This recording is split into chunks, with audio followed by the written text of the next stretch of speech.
tukang cilok, beli ah. Loh bang, kok ciloknya dimakan sendiri? Kenapa emangnya? Gak boleh tukang cilok makan cilok? Ya boleh sih bang, emang abang belum makan? Belum mas, dari pagi udah muter-muter dorong gerobak sampai rasanya betis mau meledak.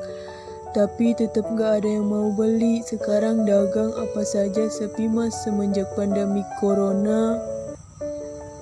Teman-temanku kayak ojol, tukang seblak, kang parkir juga ngeluhin hal yang sama.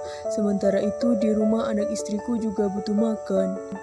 Ya Allah, mau nawarin makan abangnya, tapi gue juga gak punya apa-apa di rumah.